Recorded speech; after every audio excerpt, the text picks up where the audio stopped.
কম বেশ জানি যে ওযু বা পবিত্রতা এটা হলো সালাতের চাবি।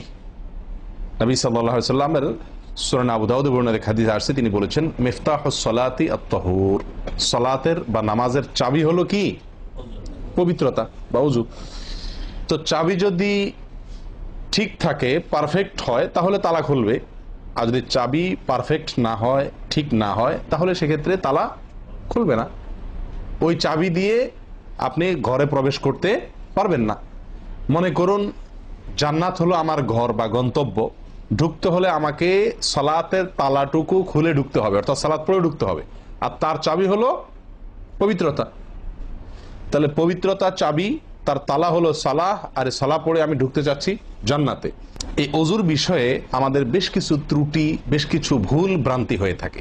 ওযুর যে ভুলগুলো হয়তো আপনিও করেন, আমরাও করছি প্রতিনিয়ত, কিন্তু জানি না। তো সেগুলো নিয়ে আমরা সংক্ষেপে আলোচনা করব। নবী সাল্লাল্লাহু আলাইহি ওয়াসাল্লাম বুখারী মুসলিমের হাদিসে আসছে, তিনি বলেছেন লা তুকবালু সালাতুন বিগাইরি তাহুরিন, পবিত্রতা ছাড়া কোনো সালাত কবুল হবে না। প্রিয় ভাইরা, ওযু দুই প্রকার, একটা হলো কোন রকম ওযু, আরেকটা হলো পূর্ণাঙ্গ ওযু। একটা হলো কোন রকম ওযু, আরেকটা হলো কি? পূর্ণাঙ্গ ওযু। পূর্ণাঙ্গ ওযু যেটা, এটাকে হাদিসের ভাষায় বলা হয়েছে ইসবাগুল ওযু। পূর্ণাঙ্গভাবে ওযু করা, এটাকে বলা হয়েছে ইসবাগুল ওযু, অর্থাৎ ওযুকে পরিপূর্ণভাবে করা। আরেকটা হলো যেন ভাবে কোন রকম ভাবে ওযু সেরে ফেলা। ওযুর যে ফজিলত, ওযুর যে ফজিলত মুসলিম বর্ণিত হাদিসে আসছে, নবী সাল্লাল্লাহু আলাইহি ওয়াসাল্লাম বলেছেন যে ব্যক্তি পরিপূর্ণভাবে ওযু করবে, পরিপূর্ণভাবে ওযু করবে, ভালোভাবে ওযু করবে, এবং ওযুর শেষে কালিমাতুশ শাহাদা যেটা আছে, আশহাদু আল্লা ইলাহা ইল্লাল্লাহু ওয়াহদাহু লা শারীকা লাহু ওয়া আশহাদু আন্না মুহাম্মাদান আবদুহু ওয়া রাসূলুহু, এই কালিমায়ে শাহাদা পাঠ করবে ওযুর শেষে, এই ব্যক্তির জন্য আল্লাহ সুবহানাহু ওয়া তাআলা জান্নাতের সমস্ত দুয়ার খুলে দিবেন। তাহলে আমরা বলতে পারি জান্নাতের 8 দুয়ারের সমস্ত দুয়ারের একটা রিমোট এখানে নবী সাল্লাল্লাহু আলাইহি ওয়াসাল্লাম আমাদেরকে বাতলে দিয়েছেন। একটি রিমোট, এই এক রিমোট টিপের সঙ্গে সঙ্গে 8 দরজা সব খুলে যাবে। সেটা হলো ওযুকে কি করা? পরিপূর্ণভাবে করা, সুন্দরভাবে করা, এবং এর শেষে, ওযুর শেষে কালিমাতুশ শাহাদা পাঠ করা, আশহাদু আল্লা ইলাহা ইল্লাল্লাহু ওয়াহদাহু লা শারীকা লাহু ওয়া আশহাদু আন্না মুহাম্মাদান আবদুহু ওয়া রাসূলুহু। আপনি পাঠ করলেন, জান্নাতের সমস্ত দুয়ার এর রিমোট যেন টিপ দিলেন। এই তিনটা কাজ করলেন মানে কি? জান্নাতের 8 দরজার একটি কমন রিমোটে টিপ দিলেন, আপনি সবগুলো পটপট খুলে যাবে, যে কোনো দরজা দিয়ে আপনি জান্নাতে দাখিল হতে পারবেন ইনশাআল্লাহ। প্রিয় ভাইরা, এখন আসি আমরা ওযুতে কি ভুলগুলো আমাদের এমন হয় যেগুলো কারণে আমাদের ওযুর পূর্ণতা নষ্ট হতে পারে। তার ভিতরে 1 নম্বরের ভুল হলো, যেটি আমাদের হয়ে থাকে ওযুর ক্ষেত্রে অনেকেরই, সেটা হলো বিসমিল্লাহ পাঠ না করা। ওযুর শুরুতে কি পাঠ করতে হয়? বিসমিল্লাহ।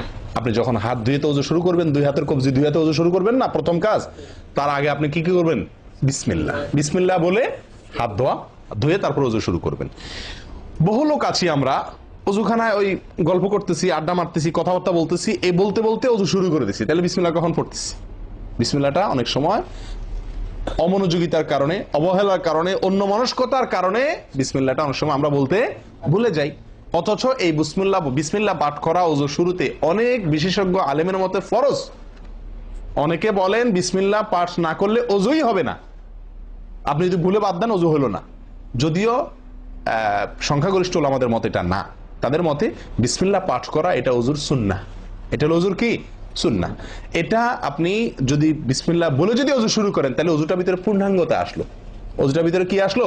পূর্ণাঙ্গতা আসলো। ওযুটার ভিতরে ওযুটা আপনার হৃষ্টপুষ্ট হলো। এই ওযুতে ইনশাআল্লাহ আপনার সালাত পূর্ণাঙ্গ হবে, যে সালাত আপনাকে জান্নাতে নিয়ে যাবে ইনশাআল্লাহ। তাহলে ওযুর শুরুতে একটা প্রাথমিক ভুল হলো বিসমিল্লাহ ভালো করে না পাঠ করা। নবী সাল্লাল্লাহু আলাইহি ওয়াসাল্লাম বলেছেন, ইবনে মাজাহ হাদিস, লা ওযুআ লিমান লাম ইয়াযকুর ইসমাল্লাহি আলাইহি, ওই ব্যক্তির ওযু হবে না।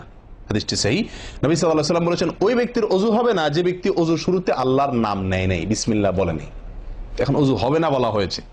এই হবে না বলতে হাদিস বিশেষজ্ঞ ওলামা ইকরাম এবং ফুকাহা ইকরাম বলেন, এখানে হবে না বলতে ওযুর ওই প্রাণ হলো না, ওযু পূর্ণাঙ্গ হলো না, ওযুটা যেভাবে হওয়া দরকার ছিল সেভাবে হলো না। কোন রকম হয়ে গেল মার্শাল হাল, সালাত আদায় হয়ে গেল, দায়িত্ব খালাস হয়ে গেল, কিন্তু এটা যেভাবে আল্লাহ সুবহানাহু ওয়া তাআলা চাচ্ছেন, নবী সাল্লাল্লাহু আলাইহি ওয়াসাল্লাম চাচ্ছেন, যেভাবে ওযুর নির্দেশ আসছে সেভাবে হলো না, যদি আমি বিসমিল্লাহ পাঠ না করি। তাহলে বোঝা গেল অজু করার সময় আপনি কারোর সাথে কথা বলছেন, খোশ গল্প করছেন, মোবাইলে আলাপ করছেন, অন্য কোনো ব্যস্ততায় আছেন, অন্য কোনো ধ্যানে আছেন, ওই অবস্থায় হাত দিয়ে অজু শুরু করে দিলেন, বিসমিল্লাহ পাঠ করলেন না। এটা হলো একটা ত্রুটি। এই ত্রুটি আমাদের হয় কিনা মাঝে মধ্যে? অনেকে তো আছেন নিয়মিতই করেন না, অনেকে আছেন করেন কিন্তু ওই যে অন্য মানুষকে হয়ে গেলে হাত দিয়ে শুরু করে দিয়েছেন আর বিসমিল্লাহ আর বলেন নাই। তাহলে আপনি যে কোনো কাজের শুরুতে বিসমিল্লাহ বললেন কি না বললেন সেটা এত বেশি গুরুত্বপূর্ণ না, যত বেশি গুরুত্বপূর্ণ ওযুর শুরুতে বিসমিল্লাহ পাঠ করা, কারণ এটার জন্য পৃথক নির্দেশ এসেছে। এমনি তো একটা কমন নির্দেশ আছে, নবী সাল্লাল্লাহু আলাইহি ওয়াসাল্লাম বলেছেন কুল্লু আমরিন জিবারিন লাম ইউবদা বিবিসমিল্লাহ